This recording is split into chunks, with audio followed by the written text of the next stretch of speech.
السلام علیکم بچوں، کیسے ہیں آپ؟ امید ہے کہ آپ بالکل بخیر و عافیت ہوں گے۔ اللہ تعالیٰ آپ کو اپنے حفظ و ایمان میں رکھیں۔ جی بچوں، آج ہم نے اپنے نیو سلیبس کا آغاز کرنا ہے منتھ 4 کا۔ ٹھیک ہے، اس کے مطابق ہمارا سبق آرام و سکون ہے، جو کہ سید امتیاز علی تاج کا لکھا ہوا ایک ڈرامہ ہے۔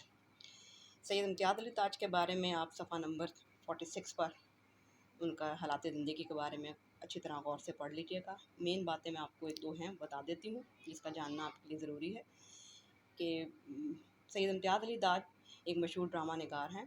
انہوں نے 1932 میں ایک ڈرامہ انارکلی لکھا جو کہ بہت مشہور ہوا۔ اس کے علاوہ ان کا ایک مزاحیہ اسکیچ ہے چچا چھکن، جو کہ آپ اپنی پچھلی کلاسوں میں پڑھ چکے ہیں، بہت مشہور کردار تھا۔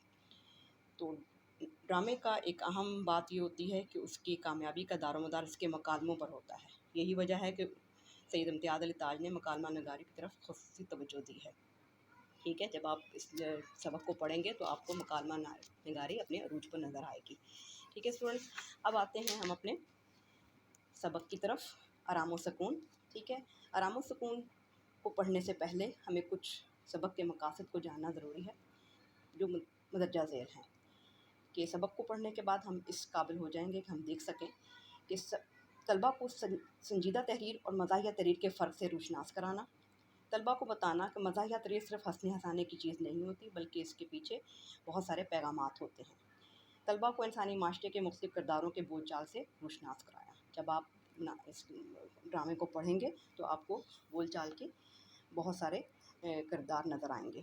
طلبہ کو مکالمہ نگاری کے فن سے متعارف کروانا، اس مزاحیہ تحریر کے توسط سے بیمار کی تمارداری کے طریقے اور سلیقے سے آگاہ کرنا۔ ٹھیک ہے، اب اس میں بتایا جائے گا آپ کو کہ بیمار کی تمارداری کے لیے کیا طریقہ کار ہوتے ہیں۔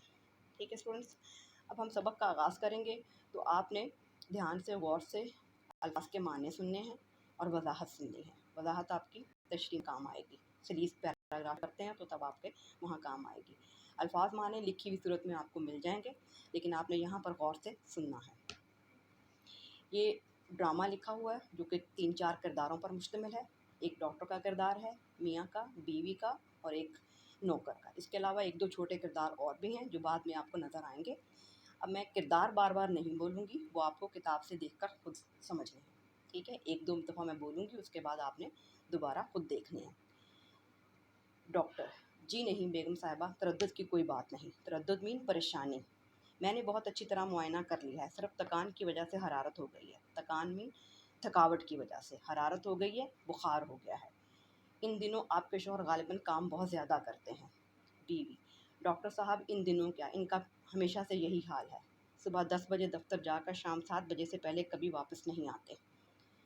جبھی تو میرے خیال میں انہیں دوا سے زیادہ آرام کی ضرورت ہے۔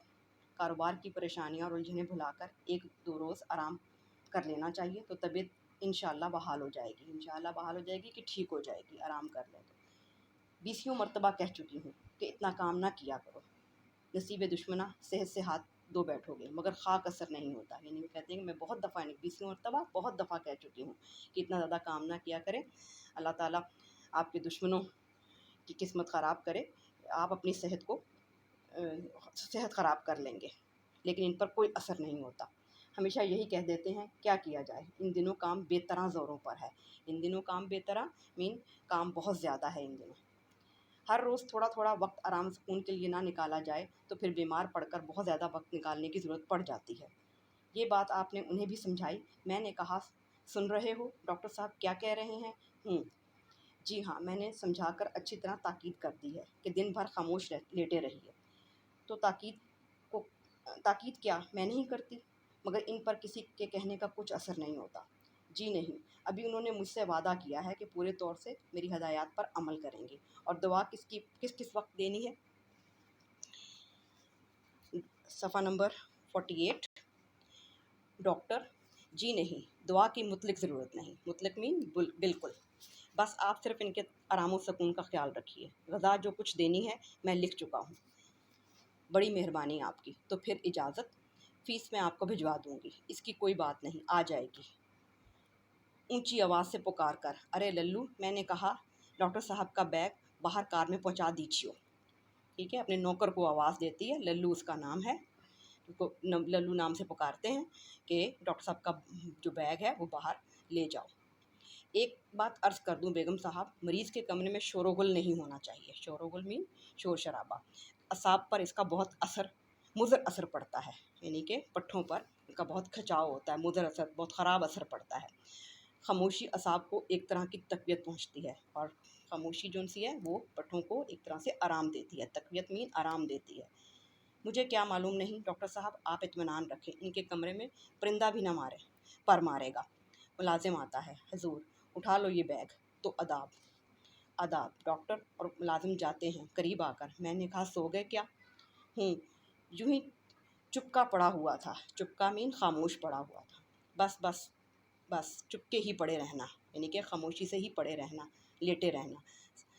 ڈاکٹر صاحب بہت سخت تاکید کر گئے ہیں کہ نہ آپ بات کریں، نہ کوئی آپ کے کمرے میں بات کرے، اس سے بھی تکان ہوتی ہے۔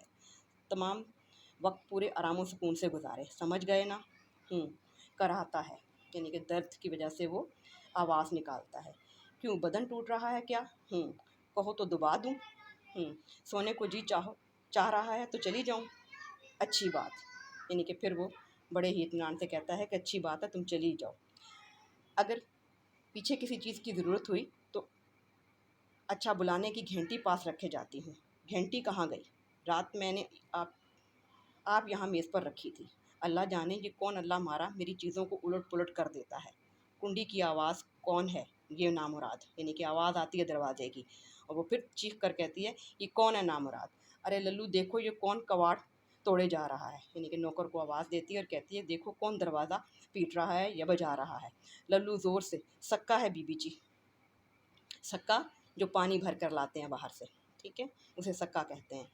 سکا، گھر میں بہرے بستے ہیں جو کم بخت اس زور سے کنڈی کھٹکھٹاتا ہے، یعنی کہتے ہیں کہ کوئی بہرے ہیں، کوئی سنائی نہیں دیتا جو اتنی زور سے دروازہ کھٹکھٹا رہا ہے۔ اللہ ماروں کو اتنا خیال بھی نہیں آتا کہ گھر، صفحہ نمبر 49 پہ اب آپ نے دیکھنا ہے، اللہ ماروں کو کہ گھر میں کوئی بیمار پڑا ہے۔ ڈاکٹر نے تاکید کر رکھی ہے کہ شور و غل نہ ہونے پائے، یعنی کہ وہ شور مچا رہی ہے، سکا بتا رہی ہے کہ شور نہیں ہونا چاہیے، اور اس سے کہو یہی وقت ہے پانی لانے کا، اچھی خاصی دوپہر ہونے کو آ گئی ہے، کل سے اتنی دیر میں آیا تو نوکری سے الگ کر دوں گی۔ میں نامراد کو 20 مرتبہ کہلوا چکی ہوں کہ صبح سویرے ہو جایا کرو، کان پر جوں نہیں رونگتی، یعنی کہ اسے اثر ہی نہیں ہوتا۔ یہ ساری باتیں اسی کمرے میں کھڑے ہو کے وہ کر رہی ہے، ٹھیک۔ ارے بھائی اب بخشو اسے، یعنی کہ میاں کہتا ہے کہ اب اسے جانے دو۔ بخشوں کیسے؟ ذرا ترا دو تو یہ لوگ سر پر سوار ہو جاتے ہیں، یعنی کہ تھوڑی سی ڈھیل دے دو تو یہ سر پر سوار ہو جاتے ہیں۔ کراہتا ہے، یعنی کہ درد سے پھر میاں جو ہے نا آواز نکالتا ہے، کیوں صاحب زیادہ درد ہو رہی ہے؟ للو سے کہوں آ کر دبا دے؟ یعنی کہ منع کرتا ہے کہ نہیں، یہ دیکھو یہاں انگیٹھی پر رکھی ہے، آپ بتائیے، آپ سے آپ آ گئی یہاں، پاؤں تھے اس کے؟ یہ سب حرکتیں اس للو کی ہیں، کم بخت نے قسم کھا رکھی ہے کہ کوئی چیز ٹھکانے پر نہ رہنے دے گا، یعنی کہ اب نوکر کو کوسنے لگ پڑتی ہے کہ کوئی چیز اپنی جگہ پر نہیں رہنے دیتا۔ اللہ جانے یہ نامراد اور میری چیزوں کو ہاتھ لگاتا کیوں ہے؟ للو، ارے للو، یعنی کہ زور زور سے اسے آوازیں دیتی ہے۔ میاں، ارے بھائی کیوں ناحق غل مچا رہی ہو؟ یعنی کہ وہ کہتا ہے کہ کیوں خواہ خواہ کے شور مچا رہی ہو؟ گھنٹی رات میں نے خود میز پر اٹھا کر انگیٹھی پر رکھ دی تھی۔ کراہتا ہے، تم نے؟ ارے ہے، وہ کیوں؟